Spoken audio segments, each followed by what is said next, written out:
Hi folks, it's Dunk here. So today I'd like to share with you a recipe for Ray Mears Bannock. With home baking becoming popular during lockdown, I thought I'd share this one with you. I learned this myself back in August 2014, so it's nearly 6 years ago, when I attended an introduction to Bushcraft Weekend at Ray Mears Woodlaw School in Sussex. So before I carry on, I just need to say a quick shout out to Lee, who gave up his place on the course that weekend so that I could take part. If it hadn't been for him, I wouldn't be able to share this with you. And also to the instructors at Woodlaw, that's Dan, Ross and Callum. So Lee, Dan, Ross and Callum, if you're watching, I hope you're all keeping well. Let's crack on. So the ingredients I'm using: self-raising flour, we have skimmed milk powder, baking powder, sugar, and there'll be a little bit of water. There was also, in Ray Mears' version, there was raisins used, but I've adapted my recipe to use blueberries instead. And lastly, Ray Mears puts a wee tot of rum in his bannock, and since I'm making this for my kids, I'm substituting that with a wee drop of olive oil. So the quantities, let's quickly go over this, written down here. We're going to use 2 handfuls of flour, which is roughly 200 grams per 1 handful of skimmed milk powder. This is the ratio, plus 1 heaped teaspoon of baking powder and 1 level teaspoon of sugar per handful of flour.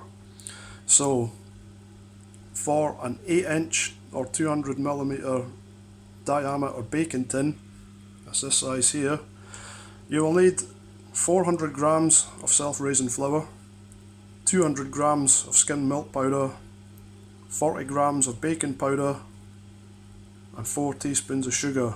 So also, because I'm using olive oil, it's 2 tablespoons of olive oil, and then lastly 100 grams of blueberries. So let's get cracking on with this. Right, so here we are back again. My flour, milk powder and baking powder has been weighed out, put through a sieve. If you don't have a sieve, you can just use a spoon to mix it, sift it through, just let the air get through it. Obviously it takes a bit more time, you take a bit more care doing it that way.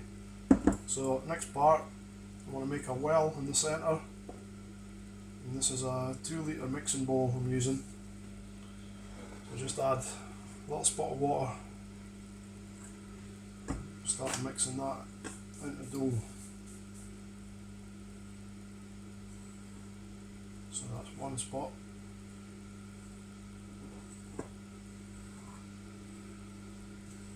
It's starting to clump up.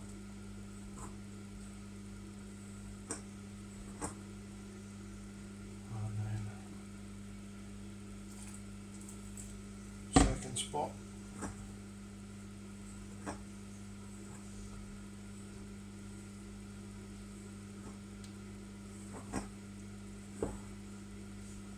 So you can see the consistency this is getting to, hopefully. There, starting to get big lumps. Get one more spot of water in there.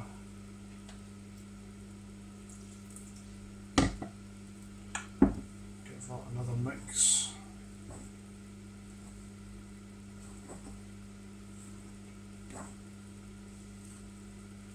So I've still got dry mixture in here at this point.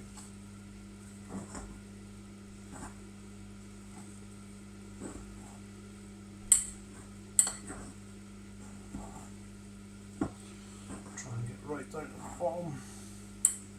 So there we go, starting to look a bit more like dough now. Starting to form almost one solid lump. So it's at this point I want to get my olive oil in there. So I'm going for 2 tablespoons in total. And I'm going to drizzle this over.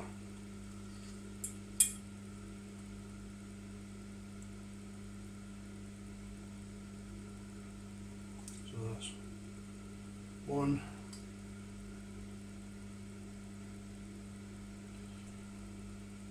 2,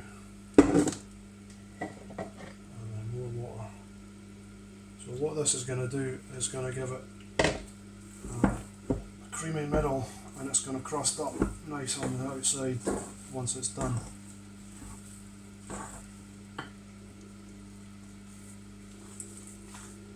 Carry on mixing until I've got one solid. Still finding dry pockets right in the centre of the bowl on the bottom. Make sure that's all mixed in. I'm just about done. I've got my blueberries standing by, so they're ready to go in. They've already been washed, so they're still a wee bit wet on the surface. Mix those in, try not to punch the air out of this as I'm doing it. That's the real trick.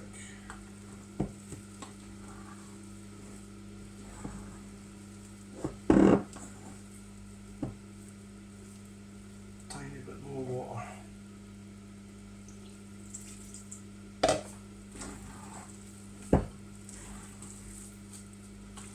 That's a bit better.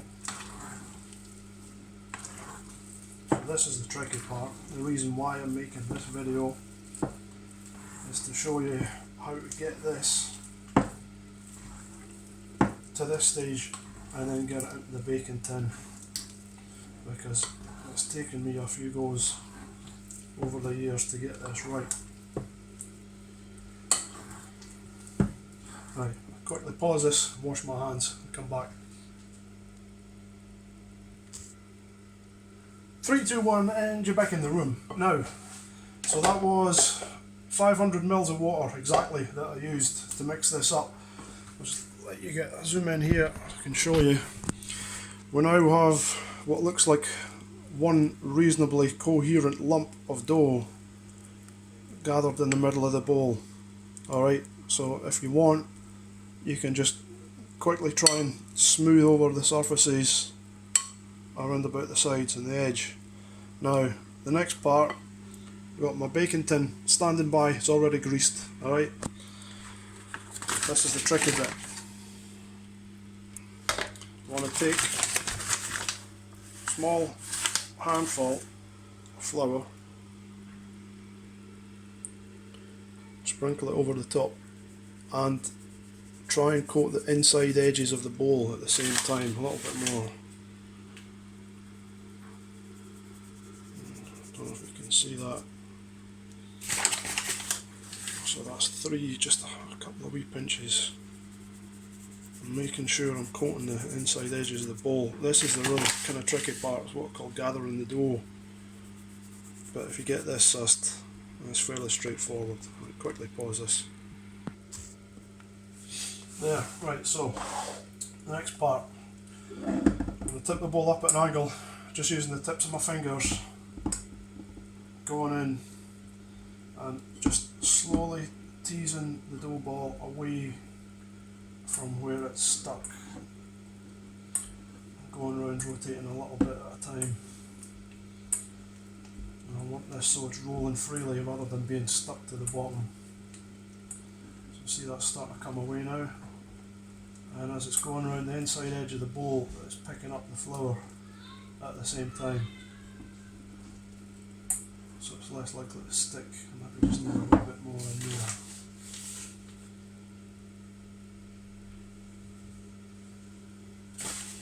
And this way I'm able to take the dough ball out of the bowl without knocking all of the air out of it. There we go, that's starting to come a wee better now. So, nearly done. A couple more laps I reckon.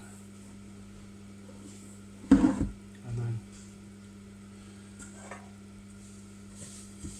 cake tin goes on the top, over the sink, and there we go. So there will be one patch right on the top, still a bit damp, just want a wee bit more flour sprinkled over the top to top that off. Try and centre it up and then very gently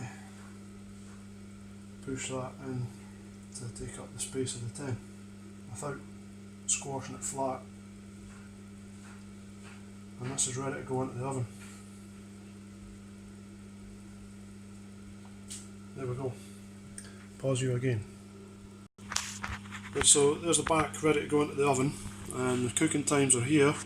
So it's going to be 20 minutes at 225 degrees C, and then a further 20 minutes at 175 degrees C. So the first 20 minutes gives it time to rise, the second 20 minutes is time for the centre to cook, so that's 40 minutes total. Cooking times will vary for a larger bannock, or if not using a fan assisted oven, so it's a fan assisted oven that I'm using. I cheat, so I place my bannock tray on a larger tray instead of the rack. This way the heat gets transferred up straight into the centre rather than it kind of slowly warming through. That way you get that kind of creamy texture in the middle, which I'll let you see when it's finished. Lastly, right, because I'm using blueberries, leave your bannock to cool for 10 to 15 minutes if you're using blueberries. Obviously by the time these warm up and rupture, you're going to have scalding hot blueberry juice coming out the centre, so if you're feeding this to your kids, no, you do not want to end up with your kids' mouths getting scalded, so just a word of caution there. Alright, let's whack this in the oven and see how it comes out. Right, so here we go. 10 past 1, roughly. That's gone in. 225 degrees. Let's come back, see what this is looking like in 20 minutes. Right, so here we are back again, just after 20 minutes. That's been in the oven now, and you can see how well that's risen. It's starting to get a nice golden crust around the outside. So I'm going to turn that down to 175 degrees. I forgot to mention just before I put it in, I wanted to position that right in front of the fan as well, just to get the air circulating around and give it a better rise. So hopefully you can see how that's coming out. Alright, so 20 more minutes still to go. I'll come back to see how it's doing then. Right guys, so here we are 20 minutes later, and bannock is looking good.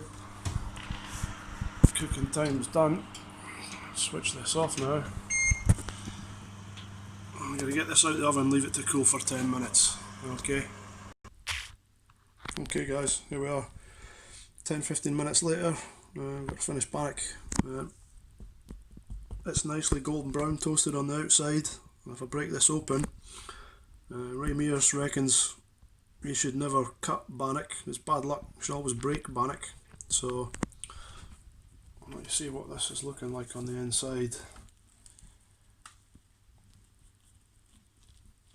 There you go, that's been what, 10-15 minutes, and there's still steam coming off. So the blueberries have mingled with the dough on the inside, with that golden brown crust on the top and nice fluffy in the middle.